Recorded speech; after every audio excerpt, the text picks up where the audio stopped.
Hello students, welcome to my channel Cracknet by Sonika Sharma. Last video के अंदर हमने business environment से रिलेटेड कुछ क्वेश्चंस किए थे। इस वीडियो में भी हम उन्हीं को ही आगे कंटिन्यू करते हैं। So our first question is match the items of list 1 with those of list 2 and indicate the code of correct matching. इस क्वेश्चन के अंदर हमें different types of public sector undertakings दी हुई हैं और कुछ कंपनीज के नेम दिए हुए हैं और बताया और पूछा गया है कि कौन सी कंपनी कौन सी कैटेगरी के अंदर आएगी। फॉर एग्जांपल सबसे फर्स्ट दी हुई है हमें government companies. Government companies are those companies which are registered under a companies act 2013 और अ कंपनीज एक्ट 1956 और जिसके मोर देन 51% जो शेयर्स हैं वो किसके पास हैं, गवर्नमेंट के पास हैं। तो जो हमारी भेल है, Bharat heavy electricals limited is a type of a government company. भेल के तरीके से ही डिफरेंट और भी कंपनीज हैं जो हमारी गवर्नमेंट कंपनीज हैं, like SAIL, steel authority India limited, HMT, Hindustan machine tools, Bharat heavy electricals limited, all are the example of government company. Next आता है departmental undertakings. Departmental undertakings is the oldest form of public sector organisation. The undertakings are under the control of a separate department और हम बोल सकते हैं separate ministry of the parliament. कि इसके लिए डिपार्टमेंटल अंडरटेकिंग में क्या होता है, एक सेपरेट मिनिस्ट्री बना दी जाती है जो कि सारे पूरे के पूरे डिपार्टमेंट को कंट्रोल करती है। ठीक है, तो Indian railway is a departmental undertaking. Indian railway की तरीके से ही जो हमारी ऑल इंडिया रेडियो है, पोस्ट ऑफिस है, डिफेंस है, all are a departmental undertakings.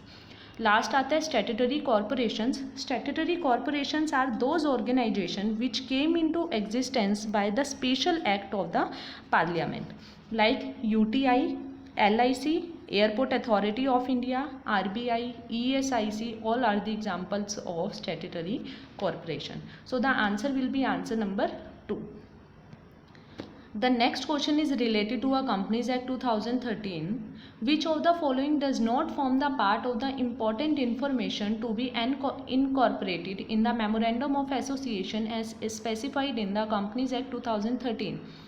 According to a Companies Act 2013 as well as 1956, दोनों के ही अकॉर्डिंग मेमोरेंडम ऑफ एसोसिएशन, जिसको हम शॉर्ट फॉर्म में MOA बोलते हैं, बनाना कंपलसरी है। बेसिकली MOA के 6 क्लोज होते हैं जो कि डिफरेंट टाइप ऑफ इंफॉर्मेशन बताते हैं। The number first clause is name clause, the second one is situation clause, the third is object clause, then liability clause, capital clause and subscription clause. तो अब देखते हैं कि कौन सी इंफॉर्मेशन इनमें से ऐसी है जो इन 6 क्लोज के अंदर नहीं आती। The name of the company and state, ये आ जाएगा हमारा name clause and situation clause में। The object of the company is a part of a objective of the clause, objective clause. The rules, regulations and bylaws of the internal management of the company, ये हमारा memorandum of association का part नहीं है। Rules and regulation and bylaws of the company article of association के अंदर specified किए जाते हैं। And the fourth one is the liability of the company is a part of a liability clause. So the answer will be answer number 3rd. The third question is related to different events and the time period of occurring, कि कौन सा event कौन से time period पे हुआ था। सबसे first है हमारा प्लानिंग कमीशन। प्लानिंग कमीशन 1951 में आया था। 1951 से ही हमारी 5 ईयर प्लानिंग स्टार्ट हो गई थी। नेक्स्ट है कॉम्पिटिशन एक्ट। कॉम्पिटिशन एक्ट आया था 2002 में, MRTP एक्ट 1969 को रिप्लेस करके। Adrian Cadbury committee, Adrian Cadbury committee आई थी हमारी मई 1991 में। This committee is related to the financial aspect of corporate governance. And the fourth one is Rangarajan committee on disinvestment in public sector enterprises. ये जो committee थी ये आई थी हमारी 1993 में, कि कितने परसेंट कैसे पब्लिक सेक्टर एंटरप्राइजेज में डिसइन्वेस्टमेंट होगा, कितने परसेंट तक हम डिसइन्वेस्टमेंट कर सकते हैं। So the answer will be answer number 3rd. The next question is also related to a match the column. Match the list 1 with list 2 related to the roles played by a government in an economy, कि different roles played by a economy, कि कौन सा role कौन सी category के अंदर आता है। तो हमें 4 टाइप्स ऑफ रोल दिए हुए, regulatory role, promotional role, entrepreneurial role and planning role.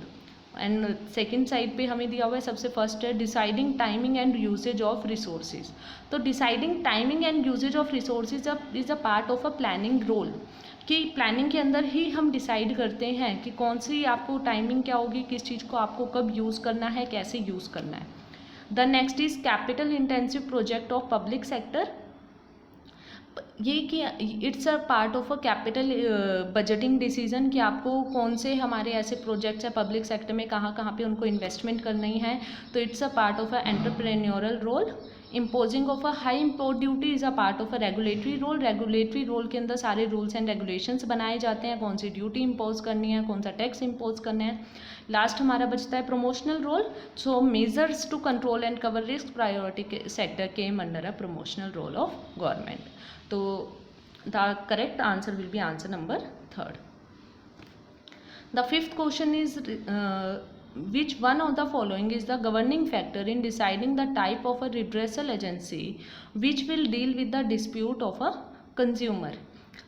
This question is related to Consumer Protection Act 1986, and under a Consumer Protection Act 1986 there are 3 redressal agencies at district. The first one is district commission या फिर हम बोल सकते हैं district forum, state forum and national forum या फिर national commission.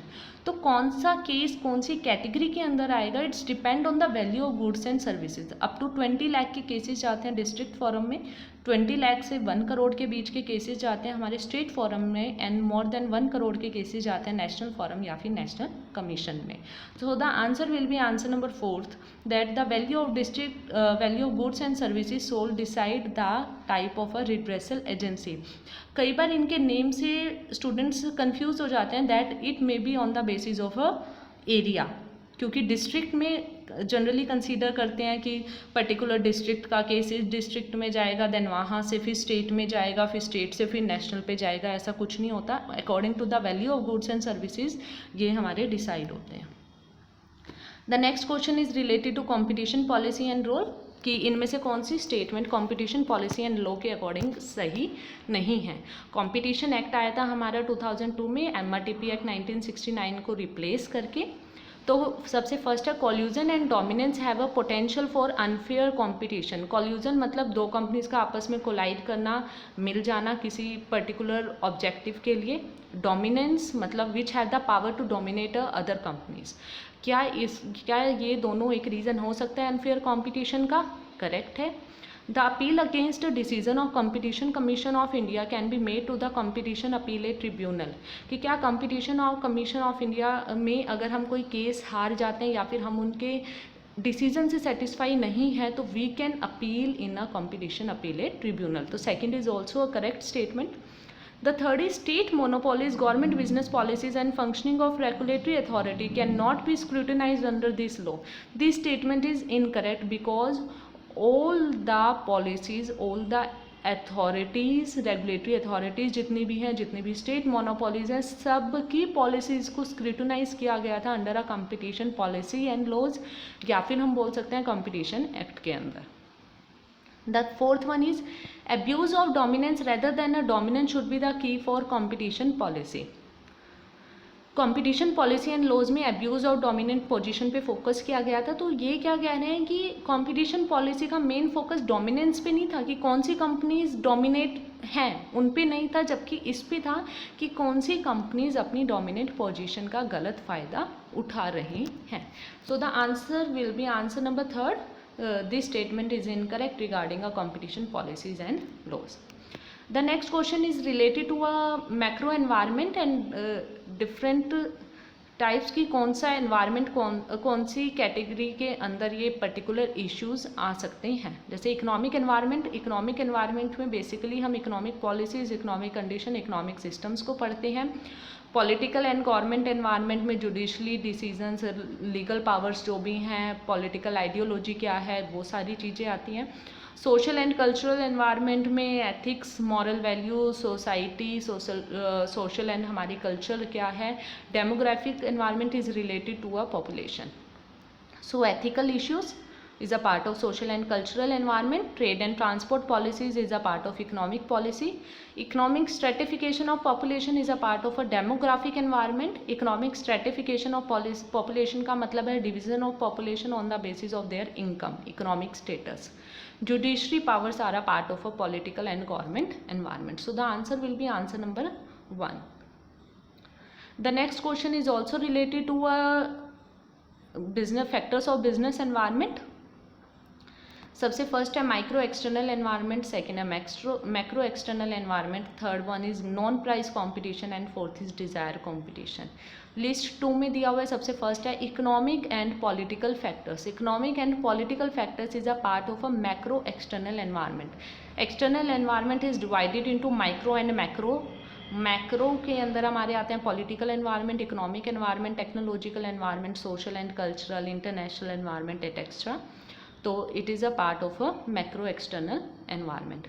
competition among a diverse products targeting disposable income of a consumer is a desire competition. desire competition का मतलब क्या है कि इस कंपटीशन के अंदर उनका मेन फोकस वो आपस में प्राइस कंपटीशन नहीं कर रही, या फिर वो ये मतलब उनका मेन फोकस क्या है कि कंज्यूमर की डिस्पोजेबल इनकम को टारगेट करना. डिस्पोजेबल इनकम वो इनकम होती है जो कंज्यूमर खर्च कर रहा है. जनरली अगर किसी पर्सन की इनकम 10,000 है तो वो 10,000 रुपीज़ खर्च नहीं करेगा, वो 9,000 रुपीज़ खर्च करेगा. तो लोगों का कंपनीज का टारगेट क्या होता है, उस 9,000 में वो आपके प्रोडक्ट पे कितना खर्च करने के लिए रेडी है.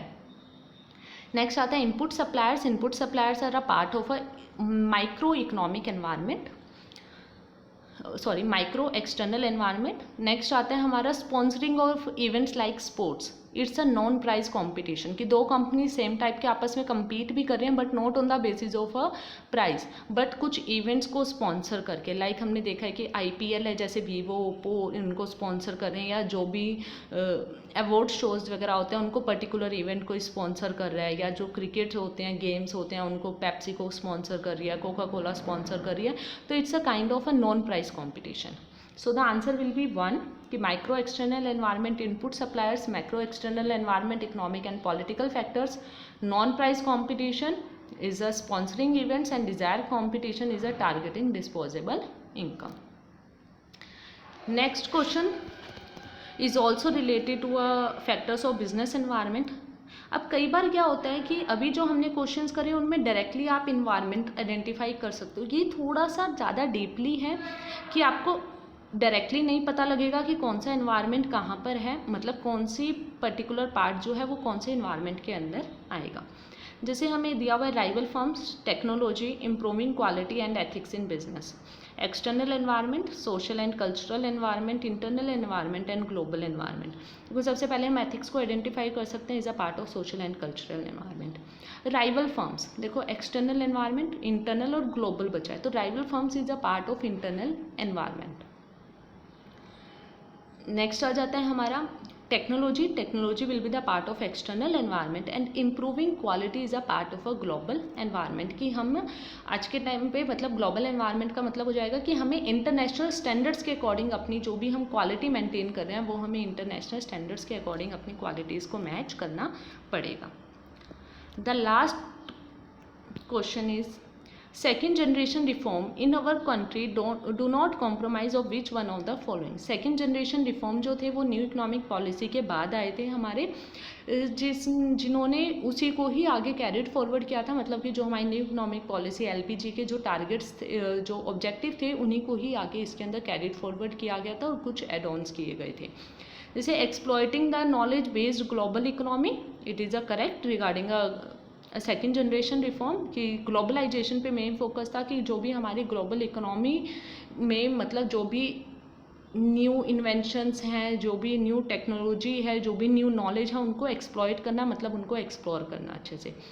पॉपुलेशन कंट्रोल मेजर्स इसको भी छोड़ दो. Growing Indian transnational corporations is a part of a second generation reform कि MNCs वगैरह को इसमें प्रमोट किया गया था. Clean environment is also a part of a second generation reform. So the answer will be answer number 2. Population control measures is not a part of the second generation reforms. So thank you students. This is please like and subscribe my channel. Thank you.